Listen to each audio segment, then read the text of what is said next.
I know that English dubs get a lot of flack from hardcore anime fans, some rightfully deserved, but I feel like it often buries good dubs that they probably like just as much as the original.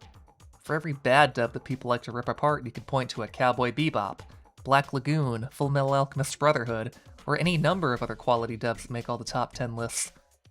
However, these types of lists and glazing can lead to other quality works getting lost in the shuffle. Last year, I came across this video which featured clips from an anime I'd never seen before, with an English dub unlike anything I'd heard before. Bummer! This summer I was gonna get a tan and lose some weight and dance at the Speed Festival concert and buy candy apples and eat fried octopus balls and seaweed and go goldfish catching and oozy target shooting and play shell tops and scarf brown sugar pops. Okay, I got the point. A veterinarian? Let's see, I'm not sure if there is one around here. Mama didn't raise no fool. I know what's up. Stop saying that, Natsumi. You know Nakajima and I are just friends. You are worse than those preschoolers, thanks to whom we blew our chance to catch that Lancia Delta. Nice try, Miss Fang, but you are not changing the subject. No, I am not through with you yet. Natsumi? I did some research which led me to Animego's backlog, and how their dubs are held in extremely high regard, with their dub of Miss China's Ring getting included on the Japanese DVD release, and the one for this anime's OVA being used to train Seiyu in Japan. That's an extremely high mark of quality when an anime studio asks to use your dub to train their newbie actors when it won't be their first language. I had to see this anime for myself.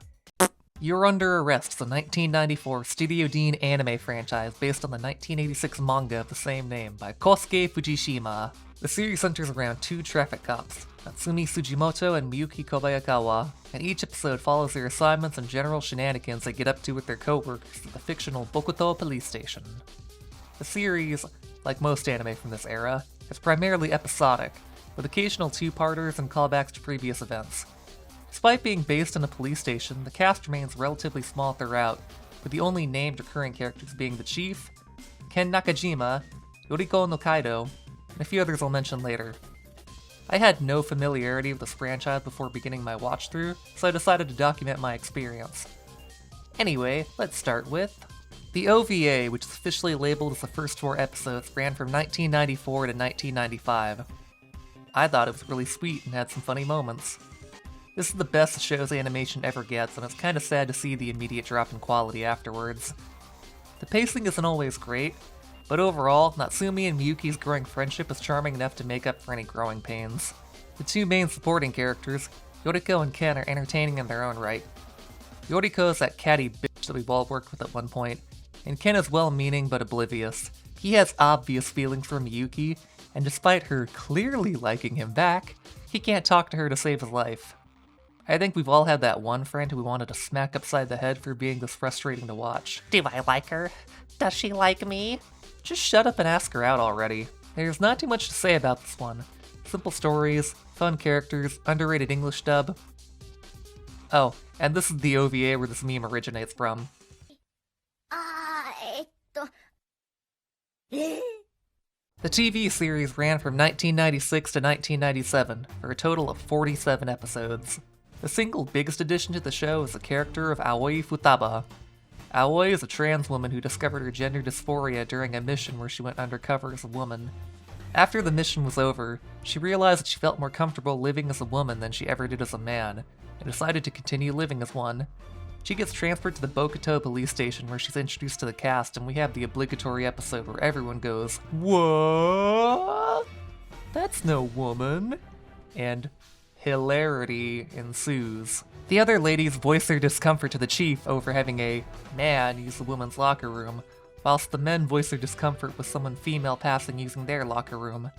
The chief tries to compromise by having Aoi change with him in his private sector, but the women don't like that either because they'll assume he'll do something perverted. So damned if you do, damned if you don't.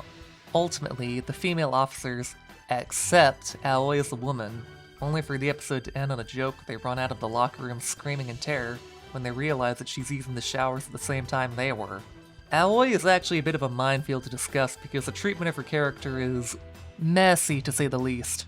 Canonically, she never got reassignment surgery, so the show constantly makes fun of her thingy, as the girls refer to it, and make numerous jokes at her expense.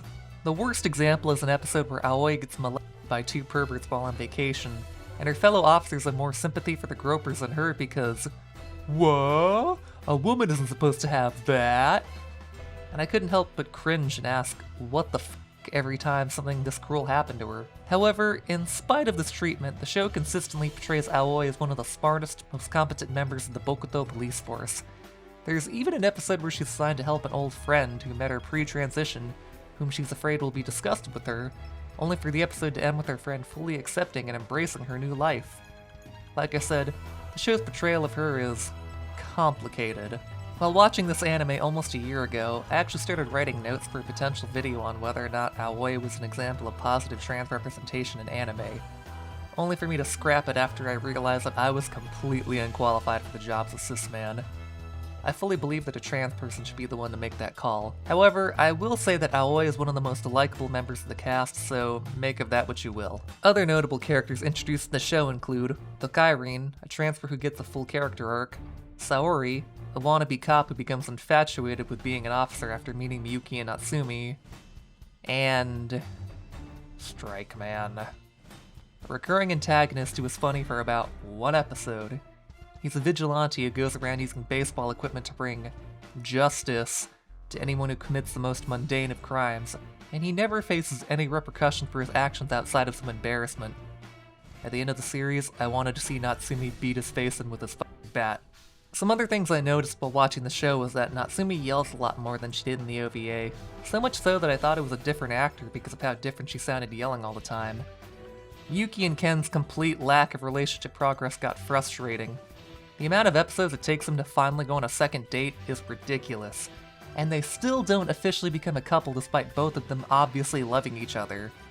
They still insist that the other must not like them despite going on 2 dates and acting like lovesick teenagers every time they're around each other. On the other hand, Natsumi and Tokairin had a complete love story in a fraction of the episodes these morons wasted. Lastly, the budget-saving tricks became more visible. Lots of shots of obvious reused frames of animation, still shots with heavy use of speed lines or panning. You get the idea. This didn't need to be 47 episodes. By the end, I was feeling a little burnt out. The show had run its course, and unless there was some new approach to the storytelling, things were going to hit a wall. In 1997, 27-minute specials were aired. They were much less consistently enjoyable than the TV series for me. There's much greater emphasis on fanservice and sexy imagery than the main series. I'm not opposed to fanservice, but the everyone is horny for Natsumi and Miyuki jokes got old fast. Speaking of our leading ladies, Natsumi and Miyuki are far more exaggerated versions of themselves here, most likely for comedic purposes, but it never endeared them to me. Natsumi is much more mean-spirited, and Miyuki feels like a completely different character. She's much more vindictive, and her scaredy cat traits get dialed up to 11. It got old fast.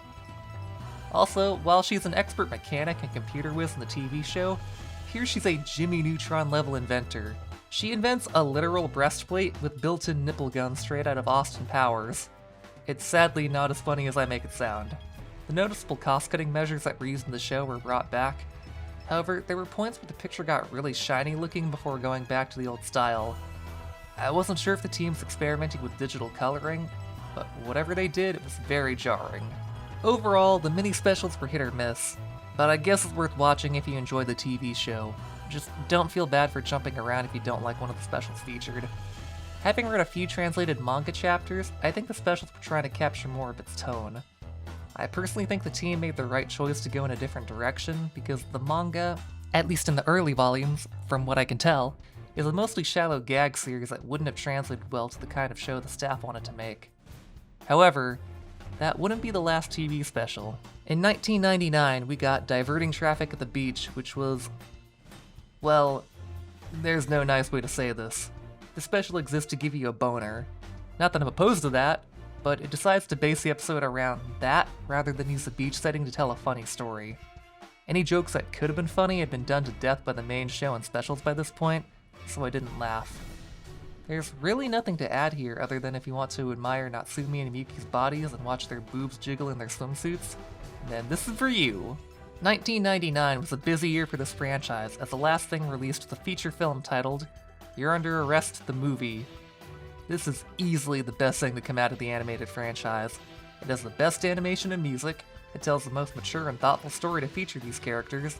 The conflict genuinely had me on the edge of my seat wondering what was going to happen next. I was surprised just how well everything translated to the movie format. There are numerous TV shows where the movie just feels like an extended episode with bad pacing. This is the real deal. If you could only watch one thing to come from this anime franchise, this is what I'd recommend above all else. Although when Aoi told Ken that he fell in love with a good woman and he clapped back, it's not like that, I yelled at my monitor, "Still!" This is where the original YUA franchise stops. There wouldn't be any more content until 2002. From here on, everything is exclusively in the digital era. I decided to cut things here, but there was one last piece of animated content that I needed to watch. Something so badly received that I couldn't resist seeing it for myself. You're Under Arrest in America. It's a 2002 TV special, and it's awful. An awful self-parody of the source material that spits on everything people love about the original and American cop shows. But I couldn't bring myself to hate it. Don't get me wrong, it's bad, but it's The Room or Ghost Rider 2 bad. The kind of bad that's just hilarious to watch unfold. I think everyone who liked the original should watch this just once to see the train wreck in motion. So that was You're Under Arrest. Overall, it was a little bit of a mixed bag, but I enjoyed my time watching. The film and OVA were my personal highlights, with the specials being the weak links, but the TV show had its moments. So tell me, have you seen You're Under Arrest? Should I watch season 2 and 3? Will anyone even watch this video? Probably not. Guess I'll just go fuck myself then. See ya!